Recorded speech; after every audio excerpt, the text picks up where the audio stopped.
Divorce apply பண்ணிட்டு 8 வருஷமாக கோர்ட்டில் கேஸ் போயிட்டுருக்கு. ஃபினான்ஷியல் ஸ்டேட்டஸ் இல்லாதனால என் பையன் அவங்க அப்பாவோட இருக்கான்.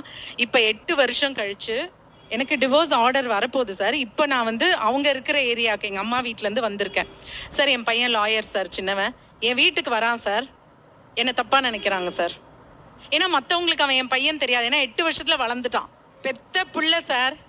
நான் எல்லார்கிட்டையும் போய் என் பையனு பூக்காரமான்லேருந்து ரோட்லேருந்து எல்லார்கிட்டையும் சில சமயம் எனக்கு நான் வெள்ளையாக டை அடிச்சுக்கலாமா என்ன பண்ணுறதுன்னு யோசிச்சுட்டு இருக்கேன். இங்கே உண்மையிலேயே இன்னைக்கு நான் என் ஃப்ரெண்ட்ஸ் எல்லாம் நல்லா ட்ரெஸ் பண்ணிட்டு போனேன். என் லாயரும் சொன்னாங்க நான் கோர்ட்டு கூட 8 வருஷமாக ட்ரெஸ் பண்ணிட்டு போகிறதில்ல சார், நல்ல சுடிதார். ஏன்னா என்ன சந்தேகப்படுறாங்க.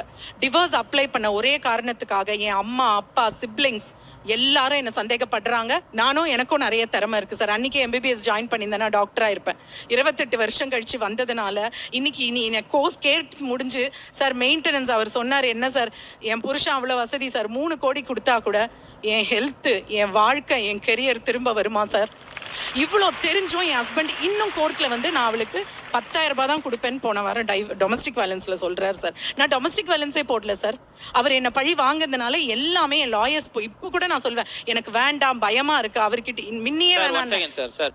அதாவது டொமஸ்டிக் வயலன்ஸ் கேஸ் போடலன்னு சொல்றாங்க. ஆனா டொமஸ்டிக் வயலன்ஸ் கேஸ்ல நான் 10,000 ரூபாய் மெயின்டெனன்ஸ் கேட்டேன். போட்டேன்னு சொன்னேன் சார், போடலன்னு சொல்லல. போட்டேன்னு சொன்னேன் சார். இன்னொன்னு சொல்லணும், ரூட் காஸ் ஒன்று சொல்லணும். டிவோர்ஸ்க்கு ஒரு பெரிய பிளான் சார். இப்பதான் கண்டுபிடிச்சேன் சார். அவருக்கு டிவோர்ஸ் வேணும். நிறைய தடவை எங்க அம்மா கிட்ட அவர் இந்த மாதிரிலாம் தப்பு பண்ணும்போது வெளியில போயிட்டு லேட்டா வரீங்க அப்படிலாம் கேட்கும்போது நிறைய சண்டை நான் நிறைய சண்டை போடுவேன் சார். அப்ப எங்க அம்மாட்ட உங்க பொண்ணை கூட்டு போயிடுங்க, டைவர்ஸ் கொடுத்துறேன்னு சொன்னார் சார். சண்டை போடுறவங்க அவங்க சண்டை போடுறாங்க, அப்புறம் எப்படி டொமஸ்டிக் வயலன்ஸ் கேஸ்ல அவங்க ஃபைல் பண்ண முடியும்? ஒரு ஆம்பளை மேல போடுறேன்னு சொன்னா என் புருஷன் டெய்லி ஒரு மேடம் சொன்னீங்க சண்டை போடாம இருக்கு, புருஷன் கூட சண்டை போடுறேன் நீங்க தான் சொன்னீங்க. அப்புறம் வந்து சட்டம் வந்து உங்களுக்கு தான் domestic violence for protection of womens act ன்னு சொல்லி ஒரே நிமிஷம் புரியல.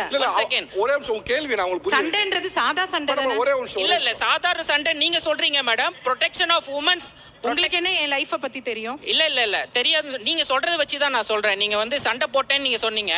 ஆனா வந்து சட்டம் வந்து பாத்தீங்கன்னா protection of womens from domestic violence ஆக்ட்னா இருக்கே தவிர மென்ஸ் ஆக்ட்னு இது வரைக்கும் எதுவுமே வந்தது கிடையாது. அதனால இதுல குரூவல்ட்டி இல்ல, மென்னு தான் பாதிக்கப்படுறான். இல்லைங்க, உண்மையிலே டிவோர்ஸ்னால பாதிப்புகள் இருக்கு. நான் ஆண்கள் பக்கம் பாதிப்பே இல்லைன்னு சொல்றதுக்கு நான் வரல, ஐ அண்டர்ஸ்டாண்ட். பட் ஒரு சொசைட்டியா பார்க்கும் பொழுது அவங்களுக்கு ஏற்படக்கூடிய இந்த அவப்பேர் ஒன்று இருக்குல்ல, அது வந்து அவங்க சைடில் ஜாஸ்தியா இருக்குங்க வழியே சொல்றாங்க. ஒரு பெத்த பையன் வீட்டுக்கு வரத சந்தேகமா பார்க்குற கண்ணோட்டம் ஆணுக்கு ஏற்படுமா? will never happen. நீங்க சொல்லுங்க. ஒரு பெத்த பையனை வீட்டுக்கு வரப்போ அவனை மோசமா பார்த்தா அவன் யாரு? அவ்வளவு வயரம் வந்திருக்கானே அவனுக்கு இவனுக்கு இந்த கோரம் பஸ் ஆர்குமெண்ட்டுக்காக பேசாதீங்க. ஒரு இது மனசளவுல நீங்க பாத்தீங்கன்னா இது எல்லாரும் அக்செப்ட் பண்ணிப்போம், ரைட்டா? நீங்க உங்களுக்கு எந்த பாதிப்பு இல்லைன்னு நான் சொல்ல வரல. உங்களுக்கும் பாதிப்பு இருக்கு, இந்த பாதிப்பு உங்களுக்கு இல்ல.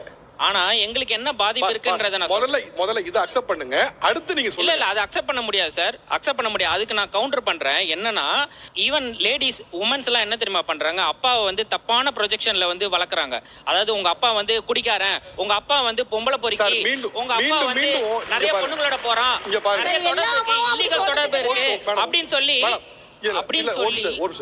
நீங்க நான் சொன்னதுக்கு நீங்க சொல்லுங்க தான் சம்பந்தம் இருக்கா? நான் சொல்றது என்னன்னா, ஒரு பெண் டிவோர்ஸ் ஆகி ஒரு இடத்துல இருக்காங்கன்னா இவங்க சொன்னாங்கல்ல, பெத்த பையன் வீட்டுக்கு வந்திருக்கான், தோளுக்கு மேல வந்த ஒரு பையன் இவன் எங்க இங்க வரான் அப்படின்னு ஒரு தவறான ஒரு கண்ணோட்டம் இருக்குல்ல, அந்த கண்ணோட்டம் ஒரு நாளும் ஆணுக்கு ஏற்படாது. ஆணுக்கும் பாதிப்பு ஏற்படும். இவ்வளவு க்ரூயலா இவ்வளவு மோசமான பாதிப்பு ஏற்படாது. இப்போ இவர்கள் போற ஒரு ஆள் தனியா வந்துருந்தாங்கன்னா, தனியா அவங்க ஊர்கா பிசினஸ் பண்ண நினைச்சா கூட பண்ண முடியாது. தனியா அவங்க ஏதாவது வெளியே போய் பண்ண வச்சா பண்ண முடியாது. ஸ்விக்கி ஜொமேட்டோலாம் டெலிவரிலாம் இல்லைங்களா? men and women are equal sir. நான் உங்களை இன்னும் ரொம்ப நாகரிகமா நடத்தணும்னு முயற்சி பண்றேன், அதை கெடுத்துக்காதீங்க. எங்க அவங்க என்ன பண்ணும் நீங்க எங்க சொல்றீங்க? நீ who are you? நீங்க ஏன் சொல்றீங்க? தோளுக்கு மேல வளர்ந்த பையன் வரான் அம்மா பாக்குறோன்னு, அந்த பையன் யாரா இருக்கும்? இவ்வளவு வளர்ந்த பையன் இவ வீட்டுக்கு ஏன் வரா? தனியா இருக்கப்ப வரான்னு பெத்த பையனை தப்பா கனெக்ட் பண்ற குரூயாலிட்டி ஒரு ஆணுக்கு ஒரு நாளும் நடக்காது, ஒரு பெண்ணுக்கு தான் நடக்கும். அந்த வகையில பார்த்தா இந்த குறிப்பிட்ட ஆஸ்பெக்ட்ல அவர்கள் தான் நிறைய பாதிப்புள்ளாராங்க. உங்களோட பாதிப்பு சொல்ல வந்தீங்கல்ல, சொல்லுங்க. இல்ல பாதிப்பு சொல்ல வரல. இப்போ அவங்க வந்து அவங்களோட சன் வந்து அவங்களே வந்து சந்தேகப்படுறாங்க அப்படின்னு சொன்னாங்கல்ல. ஸோ அது வந்து ஏதாவது ஒரு காரணம் இருக்கும் இல்லையா? காரணம் இல்லாம ஒருத்தர் வந்து சந்தேகப்பட முடியுமா சார்? இல்ல ரீசன் இல்லாம யாரும் ஒருத்தர் வந்து சந்தேகப்பட முடியாது. நான் சொல்றேன், தப்பா எடுத்துக்காதீங்க. சொல்லுங்க சார். நீ மாலை போட்டிருக்கீங்க, சொல்லுங்க சார். நான் அதனால ரொம்ப வார்த்தையை கண்ட்ரோல் பண்ணி பேசுறேன். அந்த இடத்துல உங்க தங்கச்சி உட்காந்துருக்காங்க சார். உங்க தங்கச்சிக்கு இப்படி ஒரு சுச்சுவேஷன் ஏற்பட்டுச்சுன்னு வச்சுக்கோங்க, ஏற்படக்கூடாது, ஏற்பட்டுச்சு வச்சுக்கோங்க, அவங்களோட பையன் பார்க்க வந்திருக்கான். அப்ப யாரோ ஒரு ஆள் இப்படி கேக்குறாங்க, சும்மா நெருப்பு இல்லாம புகையுமா அப்படின்னு ஒரு வார்த்தை கேட்டா நீங்க என்ன பண்ணுவீங்க சார்? நீங்க சார் நெருப்பு இருந்தா, அதாவது புகையறதுக்கு நெருப்பு இருந்தாதான் சார் புகையும். சார் நெருப்பு இல்லாம நெருப்பு இல்லாம புகையாது சார். இல்ல ஒரு நிமிஷம். உங்க தங்கச்சியை நாளைக்கு நான் அப்படி பேசினா நீங்க சும்மா விடுவீங்களா சார்? என்ன சார் என் தங்கச்சி பத்தி உனக்கு என்ன தெரியும் கேப்பீங்க? என் தங்கச்சியா இருந்தாலும் அந்த தப்புனா தப்புன்னு நான் சொல்லுவேன் சார். நல்லா சொல்லுவீங்க சார். ஏன் கேக்குறாங்கன்னு கேட்க மாட்டீங்களா சார்? சார் ஒரே ஒரு நிமிஷம் நான் பேசுறேன் சார். நான் இந்த இடத்துல இருந்து இப்போ ஆண்கள் தான் பாதிக்கப்படுறாங்க பேச வந்திருக்கேன். அவர் சொன்ன கருத்து தவறு. அம்மாவை பையனோட சேர்த்து யாரும் பேசக்கூடாது. அப்படி பேசுகிற சமுதாயம் மூட நம்பிக்கையான சமுதாயத்துக்கு நீங்கள் சிறந்த பதிலடி நீங்கள் கண்டிப்பாக கொடுக்கணும். அந்த வார்த்தை நீங்க திரும்ப பெற்றே ஆகணும் சார். இல்ல சார், நான் I stand on my word sir. I stand on my. நான் ஈவன் எங்க அம்மாவா இருந்தாலும் ஈவன் எங்க அம்மாவா இருந்தாலும் தங்கச்சியா இருந்தாலும் நான் வந்து தப்புனா தப்பு தான் நான் சொல்லுவேன். அவங்க தப்புன்னு நீங்க எப்படி வந்தீங்க முடியும்? அதுக்கு பதில் சொல்லுங்க. அவங்க சொன்னதை வச்சு தான் சார். அவங்க என்ன சொன்னாங்க?